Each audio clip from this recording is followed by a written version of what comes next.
Hey guys, it's P2 here. So, this is probably going to be one of the most difficult videos I've had to come out and say in a long time.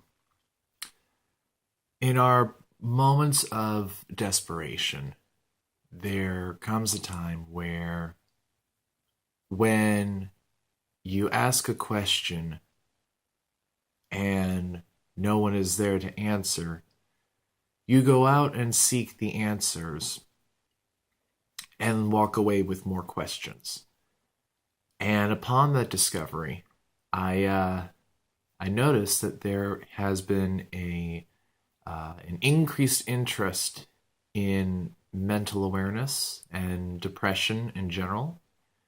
And this is going to be my 2 cents on the topic.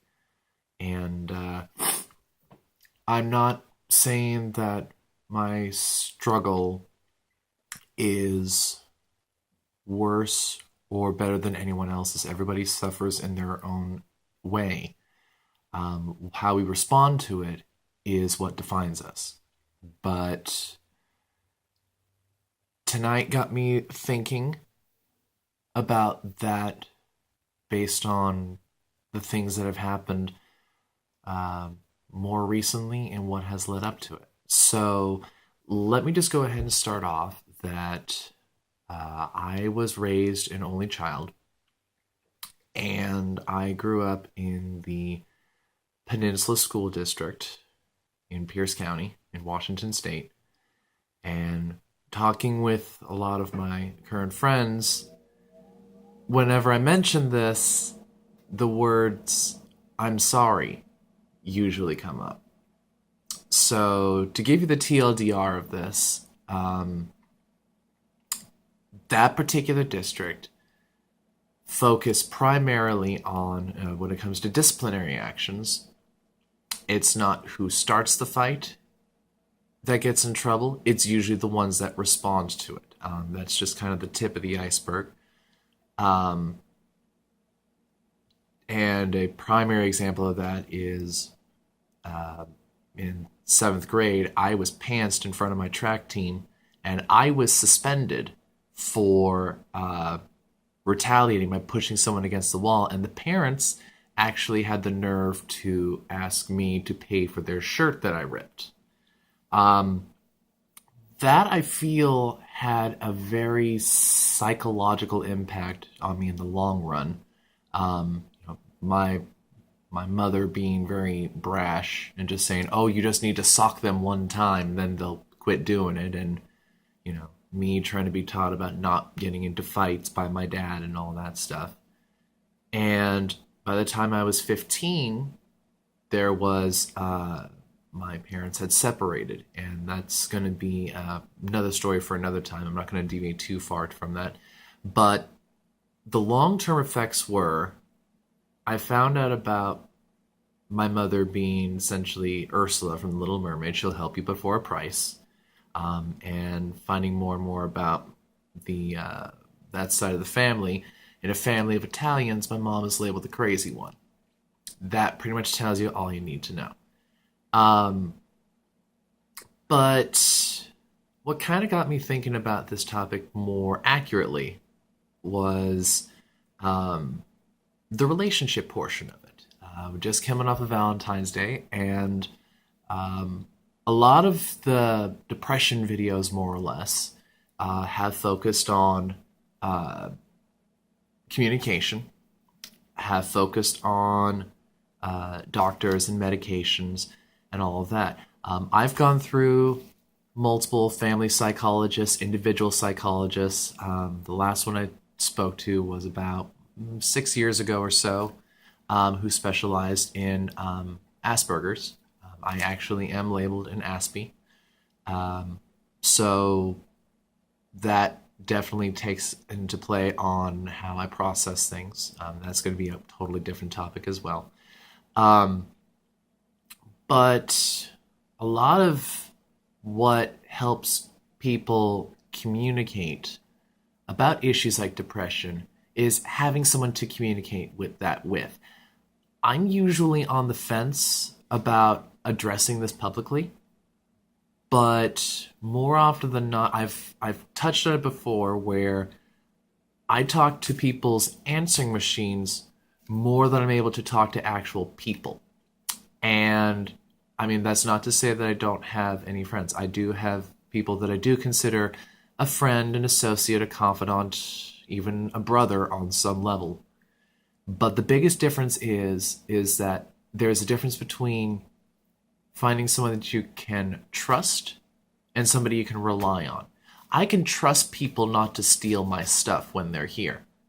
I can't rely on calling somebody in case I need a ride or if I need gas if I was driving. That's the biggest difference. And when you come across that threshold where you really do feel alone in the fact that, oh man, I have this issue. Who can I talk to right then and there? Well, so and so is, life gets in the way. But it seems that once is an anomaly, twice is a pattern. I'm a very analytical person, but I'm also a very empathetic person. My supernatural loving friends actually go as far as to say that I am an empath, where the emotion of others affects me in turn, and that was demonstrated even since I was a kid. Crying for somebody who was crying themselves when the direct outcome of their crying didn't involve me at all, because of kinship. Um, but the biggest thing is I may have per, I may have mentioned this in passing. I usually coin it as bachelor syndrome because I haven't been in a active relationship in 10 plus years. And there is a little bit of that animosity when I see, it's, you hear the coined term humble brag.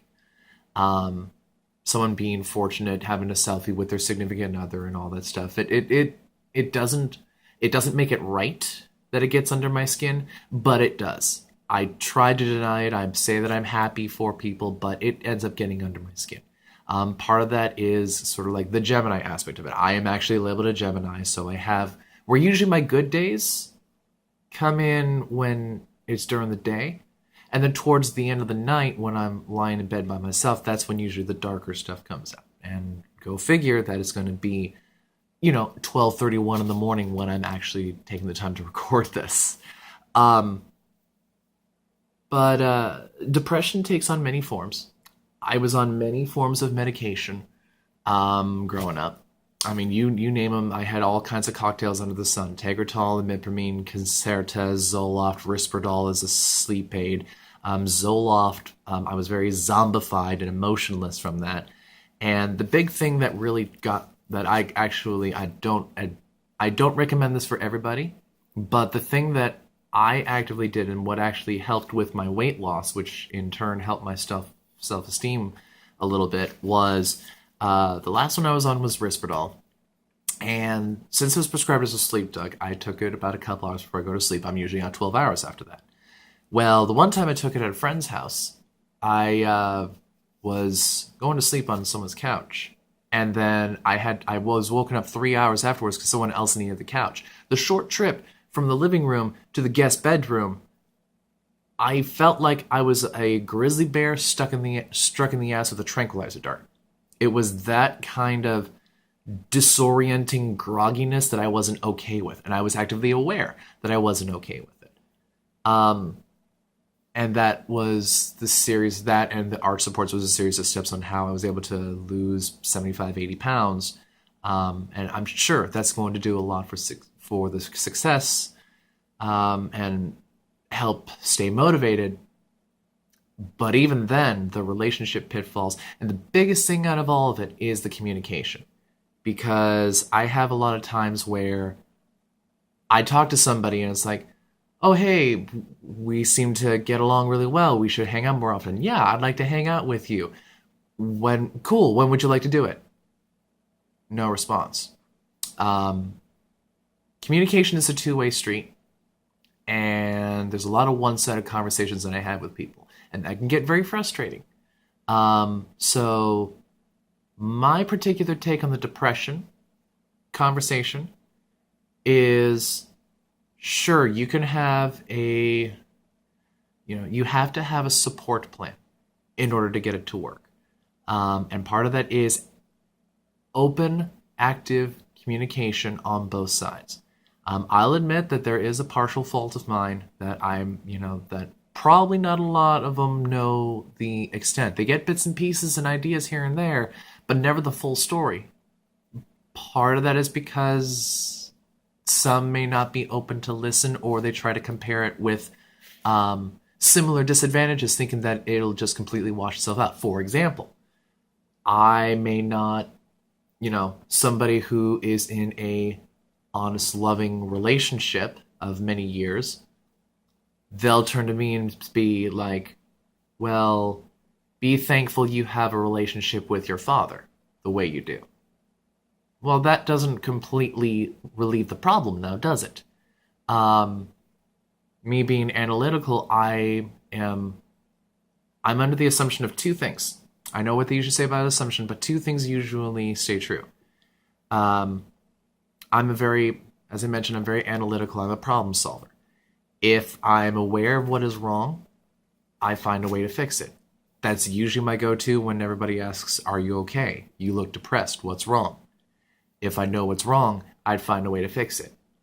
Me being an Aspie, but not a traditional Asperger's or autistic person, being diagnosed with childhood ADD because that's, the MO of schools in order to meet quota and all of that, not knowing exactly what's wrong, but yet SSI labels you as a disabled adult child and you have no idea how you're doing it in the first place.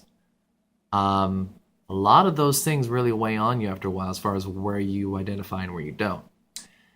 The other portion of that is, as I mentioned, the whitewash about trying to compare similars and have that be the same. Well, that's not exactly the case. It's sort of like somebody telling you, be thankful that you have a roof over your head. Well, yes, I'm thankful that I'm not homeless. I'm thankful that, I'm able to keep myself clean every day. That still doesn't change that I am not happy. A lot of it has to do with the economy portion of it. Jobs are very hard to find, even with a GED, and having, reasonable background education experience and job experience and all of that. It's still hard to find a job out there. So that can weigh on you after a while. But the ultimate thing is not having somebody to talk to, and then not having that one-on-one physical interaction as well. That's the whole thing, is that it's not about the sexual part of the relationship that gets to me. It's the closeness and the kinship. It's that mutual relatability, which I haven't had, which weighs on me, which I feel that a lot of people don't understand. The ultimate thing, and I've even been told this since I was a kid, is that I think outside of the box. And I usually say, as a kid, I was told that I think outside of the box. Well, as an adult, I realize that's just a nice way of saying people don't know what you're talking about. And I feel that is where we need to change this conversation. Is depression is not a cookie cutter mold. Depression comes in many forms, comes in various economic and racial and social backgrounds. And we need to take the steps to understand and empathize with one another and just mutually understand that we are all trying to get along with each other. And this is where the conversation needs to start and where we need to change and focus it in the right direction. I will leave the links below with more thoughts on this, and feel free to comment and share this and let me know what you think. Until then, this is P2 signing out.